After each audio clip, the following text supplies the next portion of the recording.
देखिए, मृत्यु सत्य है और शरीर नश्वर है, फिर भी हमें अपने को चले जाने का बेहद कष्ट और अपार दुख होता है। इसी प्रकार आज की एक सच्ची कहानी लेकर आए हैं हम आपके लिए।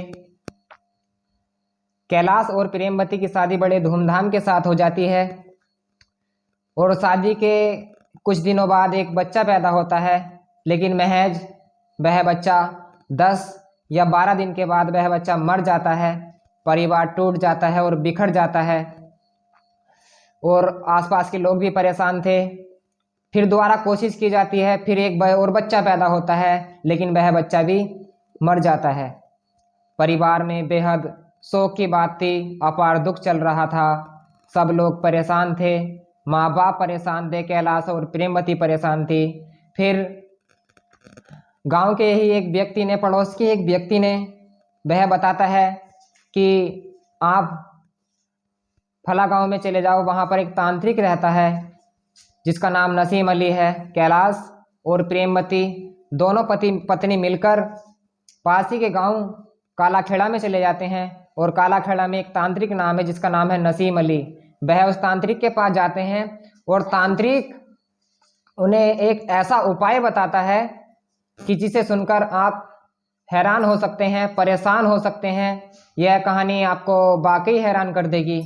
और तांत्रिक के पास जब जाते हैं, वह अपनी सारी दुख भरी कहानियां सुनाते हैं, अपने सारे दुख भरा दर्द बताते हैं कि हमारे साथ ऐसा होता है। जो भी बच्चा पैदा होता है वह महज 10 या 15 दिन के बाद वह बच्चा मर जाता है। पति पत्नी रो रहे थे। तांत्रिक उन्हें एक उपाय बताता है कि आप गंगा के किनारे अपनी पत्नी को वस्त्र यानी कि बिना वस्त्र के होकर आप अपनी पत्नी को उस बकरे के की बलि देकर उसके खून से आप अपनी पत्नी को निला देना है।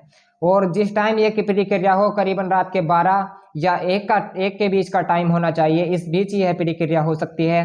पति और पत्नी दोनों बच्चे को पाने के लिए तांत्रिक की उस बात पर आकर वह अपने गांव से 10 या 12 किलोमीटर की दूरी पर उनके पास ही के गांव के पास एक गंगा बह रही है जो कि बिजनौर से चलकर इलाहाबाद और बंगाल की खाड़ी में गिर रही है। जाकर उस गंगा के किनारे रात को 12 या 1 के बीच का वक्त रहा होगा। वह दोनों जंगल में जाते हैं। 100 मीटर दूरी पीछे पर ही पति बकरे की बलि देता है और अपनी पत्नी को निवस्त्र कर कर वह उस खून से निला देता है। पत्नी गंगा में नहाकर वापस कपड़े पहनकर वह घर आ जाते हैं और आगे का जो समय होता है, एक बच्चा पैदा होता है, लेकिन वह बच्चा भी मरा हुआ पैदा होता है। इसके बाद कैलाश विश्वास नहीं करता। कैलाश कहता है कि मैं इन फालतू की बातों पर विश्वास नहीं करता, कुछ नहीं होते, बाबा साबा सब ढोंगी होते हैं। लेकिन पत्नी फिर भी एक बार फिर कोशिश करती है, अपने पति के बिना बताए अपने पड़ोस के किसी व्यक्ति को लेकर वह नसीम अली के पास दोबारा जाती है और वो सारी बात बताती है।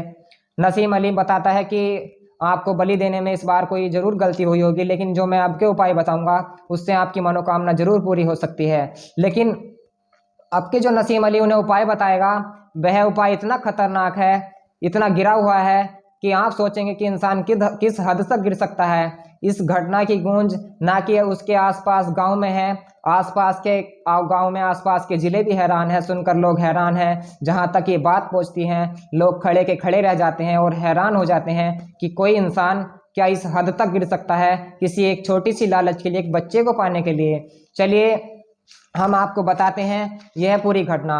आदाब, नमस्कार, सत श्री अकाल। मेरा नाम सुशील कुमार और मैं आज आप ही का भाई एक सच्ची घटना को लेकर आपके बीच में आया हूँ। यह घटना है उत्तर प्रदेश का जिला है अमरोहा, वहीं की ये सच्ची घटना है। और अमरोहा जिला के पास ही एक गांव पड़ता है मलकपुर। मलकपुर गांव की ये सच्ची घटना है। मलकपुर गांव में एक परिवार रहता था, 2 भाई थे और एक बड़े बेटे का नाम कार्तिक था और बड़े बेटे की उम्र करीबन 4 वर्ष और छोटे बेटे की उम्र करीबन 1.5 वर्ष की होगी। माता घर में अकेली है और बच्चे का बड़ा बेटा स्कूल गया हुआ है और पिताजी पासी के गांव हसनपुर में बाजार करने के लिए गए हैं। माँ को जंगल जाना है, बच्चा सो रहा है। माँ बच्चे का मुंह ढककर जंगल पासी के खेत में बरसीन काटने के लिए चली जाती है और पिताजी बाजार हसनपुर चले जाते हैं। जब वह हसनपुर चले जाते हैं, जब माँ बच्चे को सुलाकर अपना घर का सारा कार्य कर कर पासी के खेत में चारा लेने के गई हुई है, तभी वह बच्चा गायब हो जाता है। मौका पाकर ही प्रेमवती उस बच्चे का गला घोंटकर एक अपने कमरे में ही अपने बक्से के अंदर बंद कर देती है, उसे छुपा देती है। क्योंकि वह तांत्रिक की बात सुनकर आई थी, इस बात का किसी को पता नहीं चलता। जब पत्नी जंगल से आती है, आसपास में बच्चे की तलाश की जाती है, लेकिन कहीं भी पता नहीं चलता। हैरान थे, परेशान थे।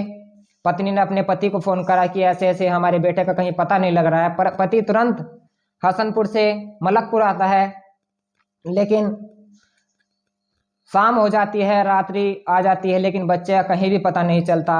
अर्धरात्रि का समय था, परेशान थे, रिश्तेदार भी आ जाते हैं, लेकिन सब लोग परेशान थे इस बात को सोचकर कि बच्चा आखिर गया तो गया कहाँ। लेकिन लड़के के फूफा को लड़के की चाची पे शक था, क्योंकि उस बच्चे को लेकर परिवार के और आसपास के गांव बस्ती के लोग भी परेशान थे, लेकिन उसकी चाची पर कोई फर्क नहीं पड़ रहा था।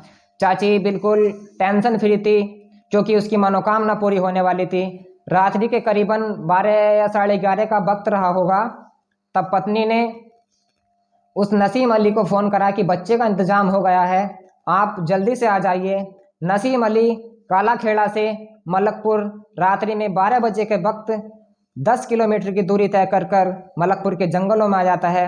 पत्नी बच्चे को बक्से से निकालकर जंगल में ले जाती है और जंगल में ले जाकर नसीम अली के साथ उस बच्चे के छोटे छोटे 7 टुकड़े कर देती है। एक धारदार चीज़ से छोटे बच्चे के 7 टुकड़े करे जाते हैं। सुनकर भी आप हैरान हो सकते हैं। जब 7 टुकड़े किए जाते हैं, सारी प्रक्रिया करने के बाद नसीम अली वापस काला खेड़ा को चला जाता है और पत्नी अपने घर आकर सो जाती है। इस घटना को किसी को कोई पता नहीं था। महज 2 या 3 दिन बीत जाते हैं, बच्चे का कोई अता पता नहीं चलता। यह घटना थाने में पहुंचती है। पुलिस भी बच्चे की तलाश में जुट जाती है। करीबन दोपहर का 1 बजे का वक्त रहा होगा, जब जंगल से लोग अपना कार्य समाप्त कर घर की ओर आते हैं। तो जब घर की ओर एक व्यक्ति आ रहा था, उसने एक कुत्ते के मुंह में एक बच्चे का पैर देखा। व्यक्ति को समझने में जरा भी देर नहीं लगती कि यह पैर किसका है, क्योंकि कुछ ही दिन पहले एक बच्चा गांव से गायब हुआ था। वह शोर मचाता है और जैसे तैसे करके उस कुत्ते के मुंह से उस पैर को छीन लेता है। जब वह छीन लेता है तो पुलिस को खबर पहुंचती है।